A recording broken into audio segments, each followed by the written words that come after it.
2024 may have well just been the best year in Dokkan.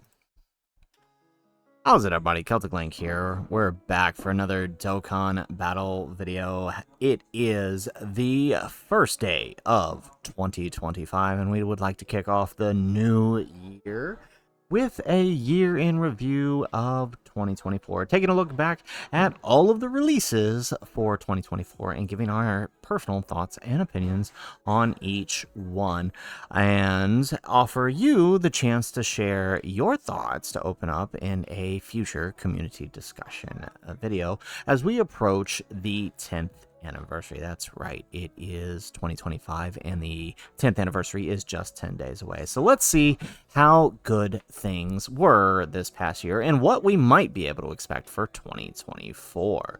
So shout out to New Year Nemesis, God at Godslayer Mask, for the idea for this thread. Really good idea. It was done last year, and I did do a little tweet about this last year, but I feel like this year is probably a little more fun to make a video in it. So let's start with the LR Gogeta Blue, the first unit of 2024, technically, right? So in my opinion, Gogeta was probably one of the most incredible and versatile units on release, and still is today. He has one of the best target skills in the game, arguably better than Beast. And what I mean by that is, like, well, Beast, can direct attacks towards him, right? And he gets enough defense and damage reduction to prevent any major damage from taking him, which in the most case can still be, double digits. But as you proceed in these longer fights, he, his defense begins to wear off, and using his target skill, while you still won't take too much damage, you're still going to take a bit of damage. And certain bosses, like an under 50% Frieza and Goku, could kill you. Gogeta doesn't have that problem. If you're at the same point in the fight and have Gogeta's target skill available, Gogeta's target skill completely nullifies the damage because it is 100% dodge. His main issue is just getting to it, right? You have to deal with his base and stack that defense, right? And then you have to deal with a turn of him appearing and dodging 70%, and then you get that sweet target skill. So it is worth it once you finally get there, but it does have to get there, right? But, I mean, for this guy, he is a very good and versatile unit, and probably the best introduction to 2024 that we could have asked for, right? He set the stage for what to expect. And then, I still run him on many teams, right? Movie heroes, superheroes, Super Saiyans, Fused Fighters, right? There's so many teams that he can be run on that I always find a way to kind of slot him in. He's such a great unit. Up next, the releasing alongside him was the LRAGL Broly, probably the most underrated unit of the anniversary, right? He aged like fine wine. He got, so very good as the year went on. His team constantly getting buffs, right? WWC getting the most amount of his buffs, right? With a new Broly, a new Super Easy A Broly, new Easy A LR Tech Brolys, right? The Ent Broly, the Tech Carnival Broly, like all of these just launched him into the stratosphere in terms of power. Not to say that he didn't have it before. In fact, right? I remember people being wowed by seeing his power the first time, seeing a unit launch a 25 million super and then proceed to do 4 more, right? Like, it was just insane, the level of power he introduced, and just being able to do that more and more as the year went on was just amazing. What really hit him hard was too many people centered and focused on his super bosses lead, which I understand. It's the new category, right? People want to use it, but it just wasn't ever there, and it wasn't ever Broly's place. Broly's better place was always transformation boost, and that was made readily apparent with the introduction of the worldwide this year. And honestly, he was probably my favorite unit of the anniversary. He's just so very good. Moving on, of course, everybody's, well, maybe not everybody's, but favorite unit, the LR Beast Gohan. And if I'm being completely honest, Probably my least favorite unit of the year. And I don't mean that because he's bad. No, he's certainly not. He's incredibly good. Arguably one of the best units of the game. There's a reason he's still at number 1, and it is now 2025, a year later. It's not because he's not good. For me, the issue was the impact that he created, right? Upon his release and every subsequent release after, right, conversations began being only centered around how good a unit was in relation to Beast. This is especially true for LRs, not so much TURs, but I did hear the conversations creeping in, right? Especially when we started to talk about optimization for teams, right? It was always, are they better or worse than Beast, and how far in relation to that? And it created a very not so good dynamic when assessing unit. People began to fail to see the value in what other units were bringing simply because they weren't bringing what Beast brought, and it was unfortunate. It's the nature of introducing units so powerful like Beast Gohan. It's just kind of how it is. But otherwise, I mean, he was an incredible unit. I just didn't like him as much as the others, right? Next to AGL, Broly, right? Probably my second favorite unit of the anniversary, the 4th unit to release of 2024, the Int Gammas. These guys were incredibly fun and very much overlooked on their release, and that's probably mostly because they released next to Beast Gohan. My favorite thing about them was probably their voiced acting and animation. It's arguably the best ones of the anniversary. Broly's being a close second for me. It's just done so very well, and honestly, their standby is pretty good, right? It's pretty powerful, their finish skill. It's you know, no Gohan Family Kamehameha level, but it's still pretty useful and good. Moving on, the first TUR release of 2024 beyond the anniversary. We're looking more at JP side of things because Global was all out of whack due to the sync, so we're just going to ignore that. And we're going to move based on JP's schedule here. So first release of 2024 beyond the anniversary was, of course, the AGL First Form Frieza. He was such an unfortunate release. He had tons, just the nature of being a Frieza is one of the more versatile villains, and they dropped the ball so hard. They restricted him to a team that just did not get many buffs. Planetary destruction side of things did work out kind of well for him, but he still needed Terrifying Conquerors, and we just didn't get that many of them. We got Slog and Bojack at the end of the year, but that's it. Well, LR Turles, Easy A too, but it's not enough. He needs 5 of them on the team to work efficiently, and it just wasn't enough. Even with the full power Frieza Super Easy A, it just wasn't enough to launch him into usability. He can still be used, right? He's great for Goku Frieza, if you can set him up right. He's honestly kind of okay in Janemba. Not so much Gogeta, but, you know, he can work in Janemba, but he is pretty good, honestly. He never got the support he needed. He was just one of those unfortunate releases. And Easy A and AGL Bardock, when he needed a Frieza Easy A, was just probably the worst thing they could have done for him. It sealed him as his fate in the post-Annie TUR, always being probably the worst of 2020, worst of the year. Moving on, we have Tech Vegeta, the best Saiyan Day unit for me by far, right? I know a lot of people loved God Goku's release and even Majin Vegeta's release, but Big Bang Vegeta from his first introduction to Super Saiyan is always a big highlight for me as a big Vegeta and Trunks fan. Really loved this release. Very underrated at this point, honestly. He's incredible in all fights, only really struggling in Gogeta and Janemba, and that's just due to them being short. But at this point, their team is so full of support and ways to get around that dealing with a short fight. Like, I've had this dude on a proper setup with the trio doing, you know, tanking Gogeta pre-super for like 400k. Like, that's pretty good, considering. So honestly, he is pretty good. He's very fun to run, and of course, you know, Super Saiyan's lead. What more can we say?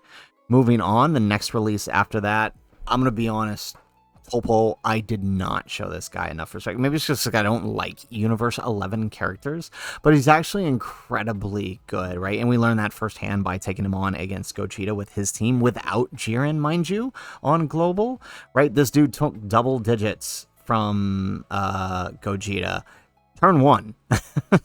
And then when he came out as God of Destruction, even after getting a couple of hits which brought his damage reduction down, he still tanked Gogeta. Like, he's very impressive. He's a great release. Restricted to special pose and Defenders of Justice, but honestly, now with the release of AGL Jiren and the subsequent easy A's that go along with him, he's in a lot better position. He's honestly quite fun and quite good. I do enjoy him a little more now, especially now that I got some dupes in him. So honestly, a pretty good release following up the Saiyan Day celebration. Moving on from there, unfortunately, while Topo himself was quite good, his Part 2 LR was not. Well, I shouldn't say good. It just, they had a lot of potential, much like the first form Frieza, tons of potential. And it's such a shame that they dropped the ball so hard. We're never going to get another Ginyu Force, at least not for a long time. And the best we're going to see in between is the easy A's of AGL Ginyu, STR Raccoon and Guldo, and Int, Jace, and Birder, right? That's the best we're going to see. And maybe a super easy A for the Fizz LR. That's pretty much the best we're gonna see for a long time, and it's so unfortunate because while these guys do want to be on special pose, they don't work well with the special pose units on Topo's team. They don't work with Gotenks. They don't work with Topo. They need other Ginyu Force members. It was such an unfortunate release. It really was. They had tons of potential. They can tank in most cases. That just like the first form Frieza didn't get what they needed to be successful. And it is such a shame. There's always going to be units like this. Not every release is going to be perfect. Not every release is going to be the top tier. Some just are this, unfortunately. The next units to be released, of course, are the Golden Week. Arguably the best Golden Week units we've had by far. The AGL Super Saiyan 3 Angel Goku, following up the Super Saiyan 3 STR Goku, which is really funny because, you know, the Dragon Fist Goku released in New Year's last year for JP, but on Global, it released a month prior. So Global actually got a back-to-back Super Saiyan 3 Goku, and that actually was quite a benefit because the two work really well together, even more so once STR got added to Majin Buu Saga. But I do remember on release, people were calling this bad because he just, you know, some of the fights were a tad bit longer, like Gogeta, but people really underrated him at first, saying that Buu was much, much better. I still argue that Buu is slightly better, but I don't think that there's as much of a gap as people made it out. And, you know, as the year has gone on, he's probably the best aging TUR unit of the year. Almost every release this year has buffed him, even with the final release of Gotenks and the Daima Goku and Glorio, right? Almost every release this year has buffed him somehow. Like, it's kind of crazy. He's the gift that keeps on giving for TURs. Speaking of the gift that keeps on giving, Int Buu. Like Goku, he only got better over time, right? He was one of the best and most useful abilities in the game, that being a revive, right, which is already incredibly useful, but on top of that, a Ghost Usher ability, right? So if you run him as lead, you've got 2 of those, right, basically giving you 4 free turns, 2 if you're just 1 in the 1, which is still good enough, right? It's kind of crazy how great he is. Add on to the fact the guard and the fact that he's stacking defense, right? On release, he seemed a tad bit underwhelming, both offensively and defensively, especially pre-revive. But at the end of the year, we got what his team was lacking the most: damage, right? We got the release of DFE Buhan, which we'll get to our thoughts on him here in a minute, but he and his domain and the links that he provided skyrocketed Int Buu's usability, even more so than before. It's kind of crazy what he can do now that he has access to that domain. His defense is much better. His offense is much better. Not that he's much of an offensive unit, but he has enough, right? After a couple of turns, right, getting built up, he actually could possibly break, if he's got some crit, could break the damage barrier for Goku and Frieza. So honestly, again, like Goku, the gift that keeps on giving. For LRAGL Gohan, right? This one was always a confusing one to me because he's really, really good. I never understood the hate for him, right? He's a must-run on any team that requires you to run Tech Ultimate Gohan or Beast. He links well with Beast. He links well with Tech Ultan. Like, it's a no-brainer to run them together. He's incredibly powerful. He does a lot of damage, right, if you let him build up, which I think is, I feel like that's what the problem was, is people weren't setting him up to get the key, to get the stacks, and that's why he was seemingly underwhelming. Now, I know he's a lot like Cooler in that he needs those additional supers, right, to be defensive, but his active skill turns is, you know, on par with AGL Broly. So he's actually really, really good. And even more so now with the release of Tech Gotenks and Daima, allowing him to let Tech Gotenks kind of keep, like, on a double Gotenks lead, it's super easy to keep up his unit super, which allows him to stack faster. With, to the opposite of that, right, on a Glorio team, he can just come straight out the gate with 22 million. Like, it's kind of crazy. he's really good, and he, like the other Majin Buu Saga characters that released this year, he aged very, very gracefully, in my opinion. Which brings us to the next one. Now, this one's a weird one because this was a global first TUR on in February, but on JP, this guy released after Golden Week in June, at the same time that Global got AGL First Form Frieza. This guy, for the content he released in on Global, was incredibly good. But we came to find out that he was actually broken. He wasn't working the way he was supposed to, which kind of, to me, always kind of proved the point that people really didn't understand what was happening with Rose, because he, in spite of actually not working the way he intended, he still worked incredibly well for the content that was available to him, only getting better once JP gave him his buff in June, and then Global shortly followed. He's actually incredibly good. We've used him against both Gogeta and Janemba, and actually cleared the fights with them, right? Like, it's kind of crazy that we were able to do that. He's really good. He's not as bad as people let on. What really sunk him, though, was, unfortunately, the fact that Super Bosses did not get the buffs we anticipated it to get through this year. It got Broly, it got Frieza, it got Beerus, technically, and then it got Rose and Cell Max, and that's it. Not enough to build a full team, right? So you were reliant on some older units, which made things a tad bit difficult for him. Not terribly difficult, but enough that it couldn't help him hold his own as content got harder throughout the year. And it is unfortunate, just like the first form Frieza, he just didn't get the buffs he needed, unfortunately. Right? Dokkan seems to do that. It picks a category or two and skyrockets them into usability, making them the best in the game, and kind of leaving some others behind. And like, honestly, if they're going to do this every year, I would rather them just, you know, pick a category and only give us units in that category for the year. Like, I would have just rather not gotten this Rose at all, knowing that this is what was going to happen, that there just weren't going to be enough buffs throughout the year, unfortunately. Moving on, though, this brings us to Cell Max, the release that should have buffed him, well, at least a little more than it did, but we have the Cell Max, right? Personally, I never understood why people liked him so much. He has a great target skill, he can build up some decent attack and defense, right? But he just can't find a place. He wants to be on Super Bosses, but Super Bosses just isn't good enough. He works on Broly's team, but that's because Broly's are doing mostly everything to keep him alive. Without the Brolys, he kind of just sinks. And what I mean by that is, like, I have had multiple turns in Broly's team with the domain up where he just, like, he eats a super and he just dies because he doesn't have really that much defense. He doesn't get any defense on his super attack effect. He gets it by getting hit and doing attacks, but that's how he builds up his attack and defense. And it does end up biting him, right? Like, so you basically stall with him until you can use his target skill, which, I mean, on Broly's team, why?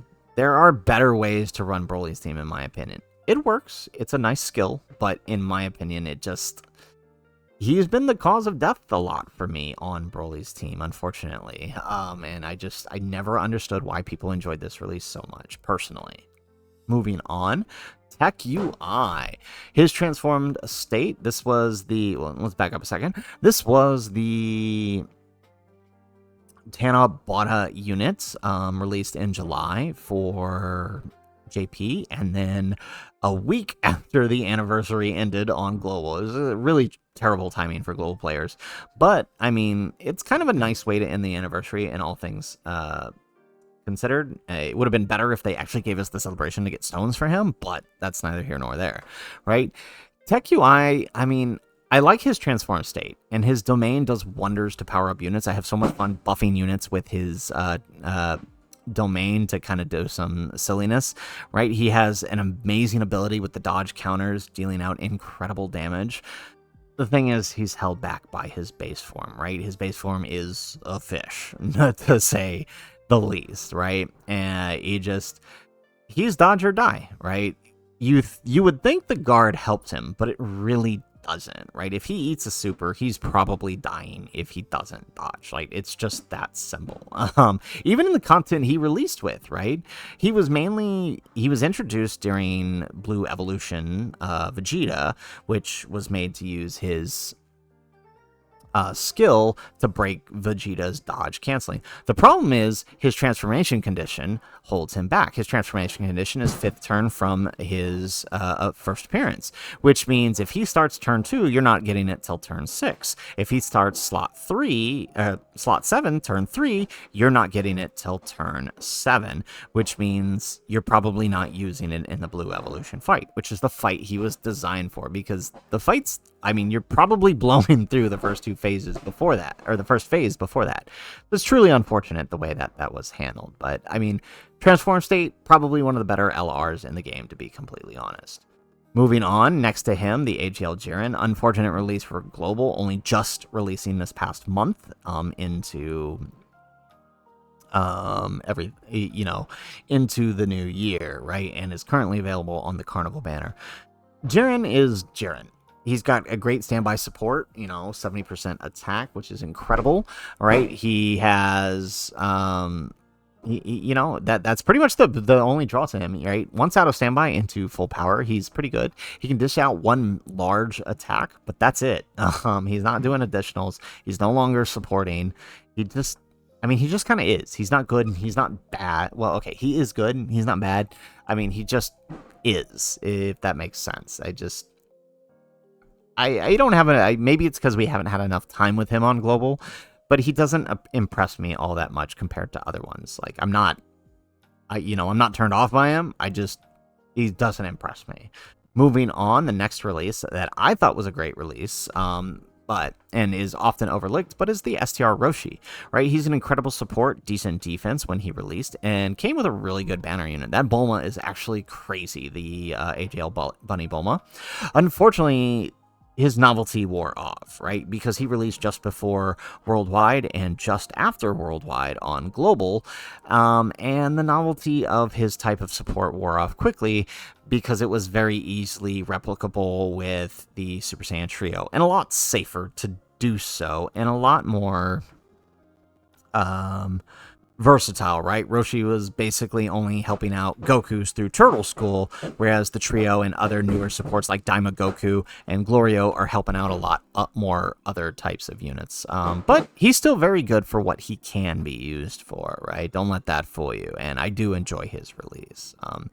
You can still pull some pretty crazy turns off with, for example, the Dragon Fist Goku on his team. It's kind of fun.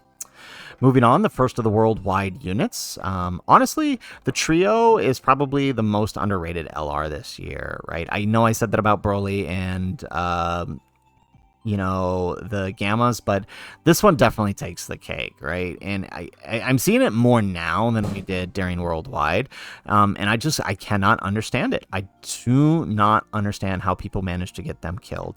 Their only dangerous turn is turn 1 Gogeta. But that's easily avoidable. If RNG decides not to let them super slot 1, then they're fine. They survive the super post super as long as you've got their 24 key and an all-out struggle or movie heroes ally on the team. And I really feel like that's where it's coming from for these people. People just not meeting their conditions, not getting the 24 key, not getting the all-out struggle or movie heroes condition. That's really what I feel like it is. Their support, their tech, right? It's out the window. It's so valuable, and yet it's being underrated. And I'm not really sure where that's coming from or why. It just baffles me. And to give an example, right, we did a run with them against Goku Frieza, right, both at 50% below and above, and they tank it pre-super because they've had time to build up. And if they can tank pre-super Goku Frieza below 50%, then there's no excuse, really, in my opinion, to say that they are a bad release. I don't know where this is coming from, personally. They are great. I love their supports, and they are one of the better LRs released this year. Speaking of better LRs, I can't say anything more than this is the Broly we deserved. We have needed this release for so very long, and it was handled perfectly. An all-out offensive monster, and just in case you don't need that, you also have one of the best turn 1 defensive units in the game. The thing about Broly's is a lot of them share the name, either Super Saiyan or Legendary Super Saiyan. Having this Broly start out with 90%, with 90% damage reduction and support for the team, providing a link bridge in case you get a bad turn 1 with all of these Brolys, you couldn't ask for anything better. This was the Broly we deserved. On that note, the Broly we needed, right? The LR Broly was the one we needed. He's very underrated, unfortunately, on release. And I never really understood why people looked down on him, much like the trio, right? Getting his domain up is key and crucial to him, and once you do, things just fall into place. It is easily one of the best teams in the game. It can auto Goku and Frieza. Like, that's how good him and his team are. And I've never understood why people underrate him, because uncontrollable power with his domain, with LR Tech Broly, with the Easy A Broly, like it's near unstoppable. Bio Broly and even Stella Max to a degree added onto that team. It's a near unstoppable team, to be completely honest. And I never understood why people underrated him so hard. Okay. Moving on, the last unit of the worldwide celebration, of course, was the STR Family Kamehameha Gohan. Arguably one of the best standbys in the game.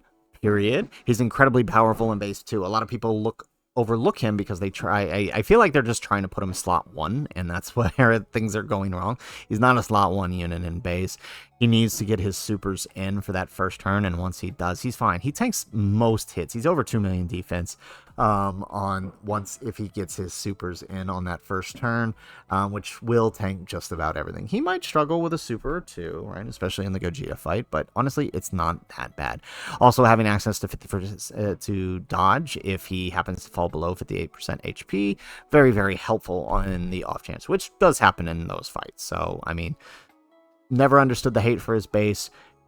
Obviously, we all know how good their standby is. One of the best in the game. All right, bringing us to the first post-worldwide release, and that is the AGL Vegeta. Unfortunately, with him, the Vegeta curse continued. He's a great unit, able to clear all available content. The only issue is he was a tad bit undertuned. He was doomed from the start by nature of being a Vegeta unit, and secondly, by being Namek Saga. Dokkan does not like to buff Namek Saga, let alone a Vegeta unit. We gotten lucky this year with Vegeta Easy A's, but Vegetas themselves on release tend to be very, very undertuned compared to their Goku counterparts, right? I expect next year a Super Saiyan Goku or a Kaioken Goku TUR from Namek Saga to be twice as good as this Vegeta. Like, that's just how it works, unfortunately. But I do like the unit overall. I like running him. I like running his team. He's got a lot of good options to run on his team, especially now with the Tech Go Tanks release, right? He's got some pretty good options to run on that team. Moving on, right, I loved his Part 2 LR, the Vegeta's Part 2, the LR Gohan and Piccolo. Love this unit to death. He works He works a lot better on Beast team than he does on the Namek team. But even then, now with Glorio and the buff to Nail, AGL Nail, he actually can work really, really well even on Namek Saga. So I do really like this unit. There's a fun unit. Base form, as with every other unit that has a base form, is a bit to deal with. But, you know, he kept in slot 1 with the right setup, he can have enough defense to tank and build up, and then, you know, get your Piccolo out at 25 plus million, launching 3 supers with guaranteed dodge on a first appearance. Like, it's just great. I love this unit. Which brings us to the next TUR, right? The November TUR, which is usually the thank you celebration on Global. This is probably one of the best villain TURs we've had in quite some time. Access to a turn 1 domain is probably the best thing about him. I cannot, especially with fights like Gogeta that need a domain to tear them down. Turn 1 domains are huge. This is only compounded by the fact that he has an incredible lead and strong defenses, making him a very, very powerful unit.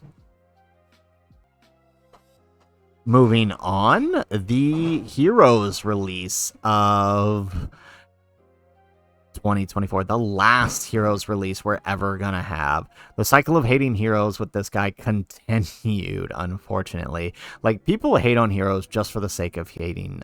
This guy was incredibly good, probably one of the best relative to release Heroes TURs we've had in a while.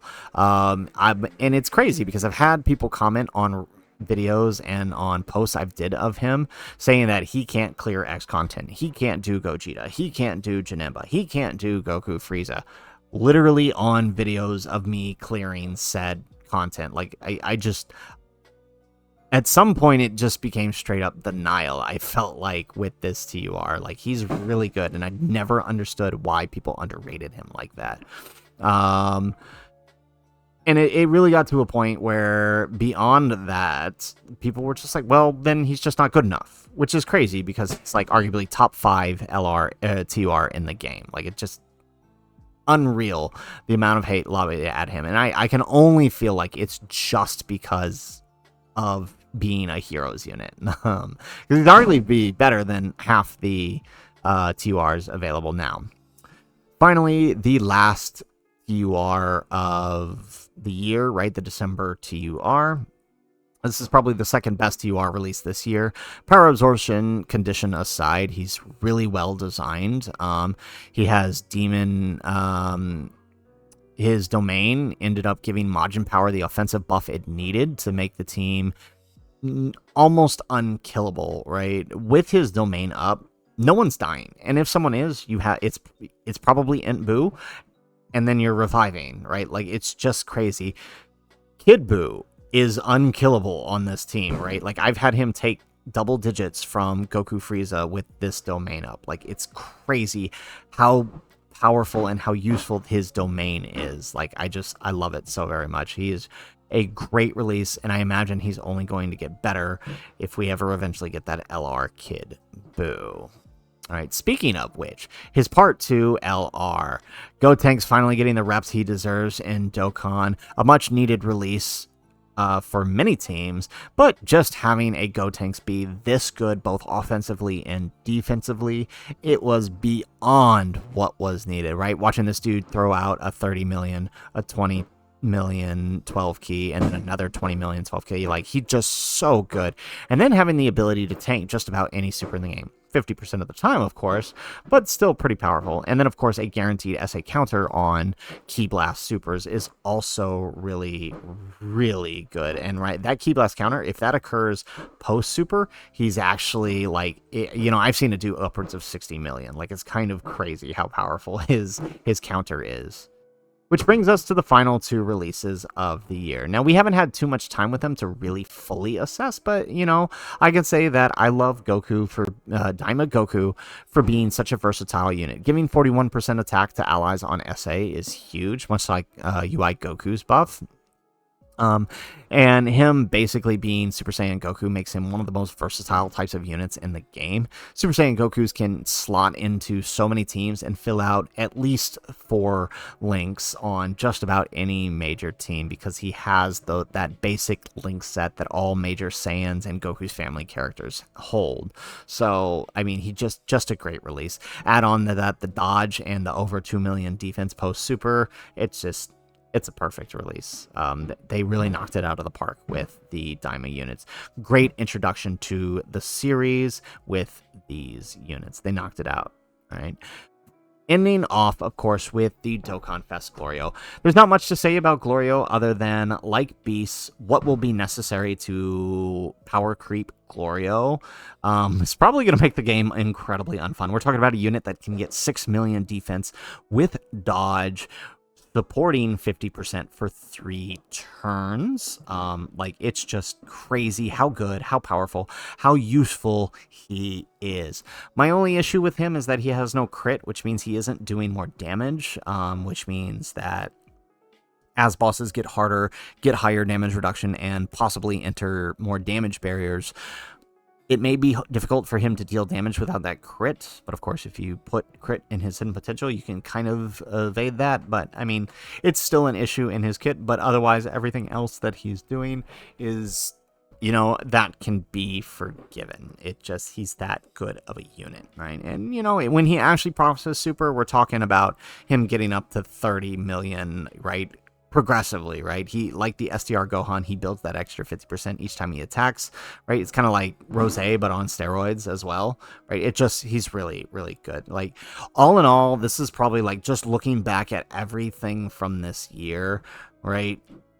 Even with the lows, this is still probably the best release year we've had in Dokkan in a while. I think the previous best release year was probably the 6th anniversary year leading into the 7th. The only problem with that year was, you know, leading into the 7th basically power crept the entire game. And like every release that year was pretty much a banger, right? There were very few misses that year. And I mean, seeing this year repeat that trend of being very few misses, I wonder if that's what we can anticipate in 2025 as we enter the 10th anniversary. So guys, that was Celtic Link's year-end review of all of the releases of 2024. I would like for you guys in the comments down below, let us know, what are your thoughts on each of the releases of 2024, starting from the 9th anniversary units, Gogeta, ending with Fizz, Glorio, and Daima Goku. What do you guys think of all of these units? Feel free to comment that in the comments down below, and we may feature you in a future video as we discuss how years should be handled in Dokkan, right? What does proper power creep look like? That's kind of the video I want to work with your responses to this. So guys, if you liked the video, make sure you hit that like button, subscribe to the channel if you have not already, and in the comments down below, let us know what are your thoughts on these units. And guys, if nothing else, Happy New Year, thanks for watching, and aloha.